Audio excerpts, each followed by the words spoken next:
everyone. In this video we are going to talk about conservation of momentum. Now before going to the conservation of momentum, let's look at a situation where a car is at rest on a road and a truck moves towards it suddenly and dashes with it, and as a result of which this car moves backwards very quickly with a certain velocity, and the velocity of the truck has changed also, but it has decreased from the value that it was there earlier before collision. So here what we observe is that the velocity of the car has increased after the collision, but the velocity of the truck has decreased after the collision.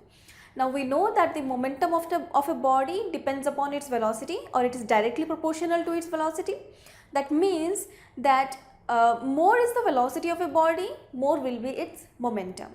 So here, since the velocity of the truck has decreased after collision, the momentum that the truck was possessing before collision has been decreased after collision. Now the amount of momentum that has been lost by this truck is gained by the car, and that has resulted from the change in velocity of this car from 0 to a certain value. So the momentum that has been lost by the truck is exactly equal to the momentum that has been gained by the car. Now in the process, what has happened is no momentum is lost to the surroundings. So here the total momentum of this car and the truck before collision is exactly equal to the total momentum of this car and the truck after collision. So here we see that the momentum of the system which has this car and this truck remains constant before and after collision. So this concept is what we call as the conservation of momentum. That means the total momentum of the system remains constant, or the total momentum is conserved for a system. Now this is what we call as the conservation of momentum, or the law of conservation of momentum. So the law of conservation of momentum states that when two or more bodies act upon one another, their total momentum remains constant or conserved, provided there is no external force acting. Now this is the condition in which the momentum will be conserved. That is, there must be no external force acting on the system. Now the system that we have looked at, wherein there was a car and there was a truck, there was no external force acting on that system, but the forces were solely due to the car and the truck themselves. So this condition has to be satisfied, that is, there must be no external force acting onto the system. Yes. So this can otherwise be stated as the momentum is neither created nor destroyed. That means that there is no creation of new amount of momentum when the system was undergoing a collision, or there is no destruction of the already existing amount of momentum that was there in the system. Now let's say we have the same truck and the same car, but at this time we will be considering the masses and their velocities in particular. Now let's say they are standing in this road and they start moving. Now let's say the mass of this truck be m1 and it is moving with an initial velocity of u1 in this direction towards the car, and this car has a mass of m2, let's say, and it's moving in the same direction but with a different velocity, mostly the velocity which is less than the velocity of this truck, that is u2 must be less than u1. Now in this case, this car is moving in the same direction with a velocity, say, u2. Now since this truck is moving with a greater velocity, after some time the truck may reach the car, and let's say these two vehicles get collided to each other. The truck hits the car from behind. Now this collision, let's say it takes place for t seconds. For t seconds these two bodies stay in contact with each other, and then let's say after that they start moving with different velocities. That is, after collision they start moving with velocities which are different from these velocities, and let's say those velocities for let's say the truck's velocity is v1 and the velocity of this car be v2.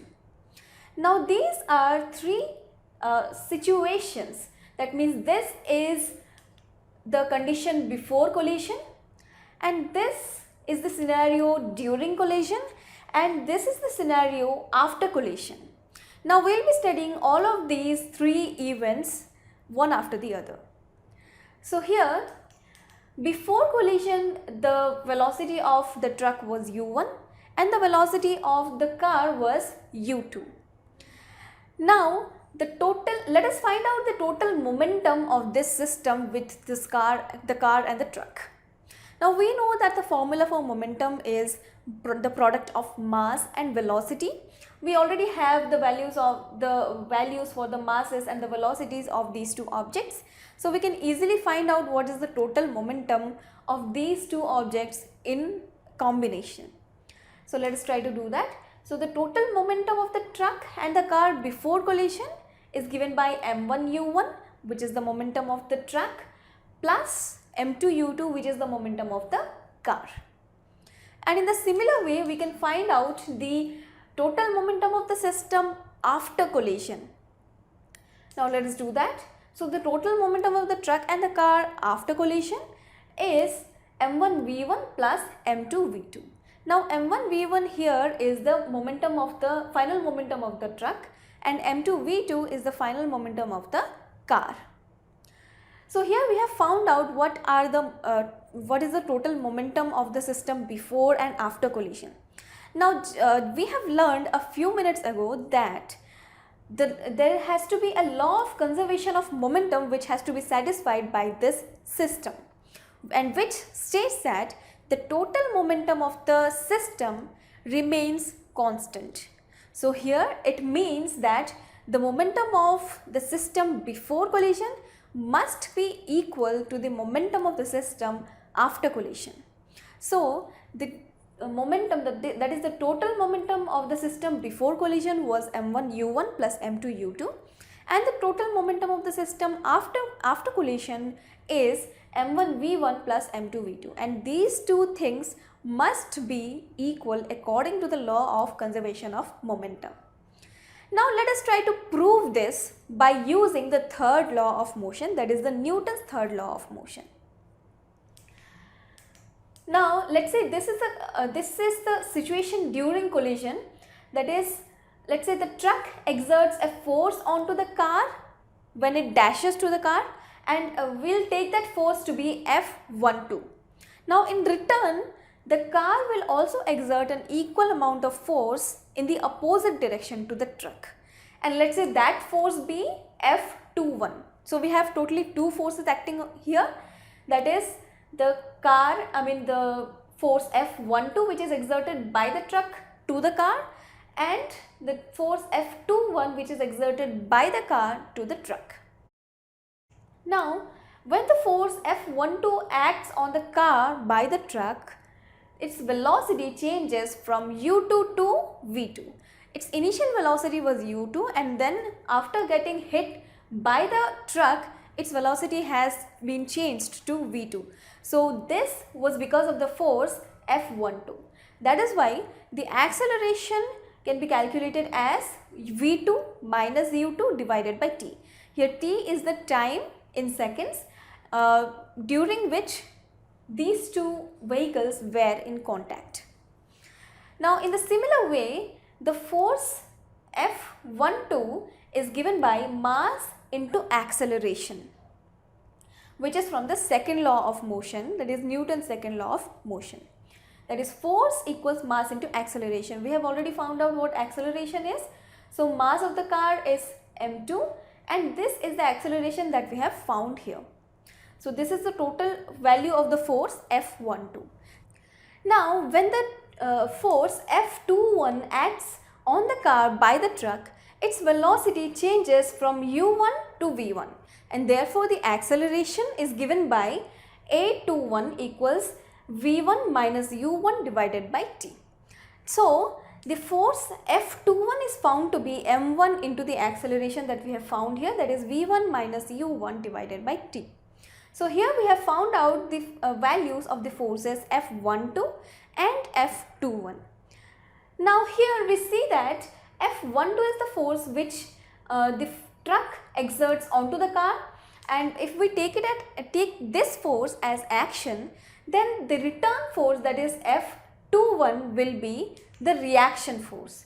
So from the Newton's third law of motion, we know that the action force is always equal and opposite to the reaction force, which means F12 will be equal to minus F21. That is, their magnitudes are equal, but they act in the opposite directions to each other. So now let us put the values of the forces F12 and F21 in this expression. On doing that, we have this expression over here. Now on evaluating this, we have M2 multiplied by V2 minus U2 equals minus M1 multiplied by V1 minus U1. On taking these brackets off, we have M2V2 minus M2U2 equals minus M1V1 plus M1U1. Now on simplifying this expression, we have M1V1 plus M2V2 equals M1U1 plus M2U2. Now this can be interchanged like this. So M1U1 plus M2U2 equals M1V1 plus M2V2. Do you find this expression familiar now? Yes, we have already discussed this expression just 2 minutes ago. So let us see what we have discussed. This expression symbolizes the momentum, that is the initial momentum of the system before collision of the truck and the car. That is, this gives us the total momentum of the system before collision, and this expression gives us the total momentum of the system after collision, and we finally find that these two things are equal to each other.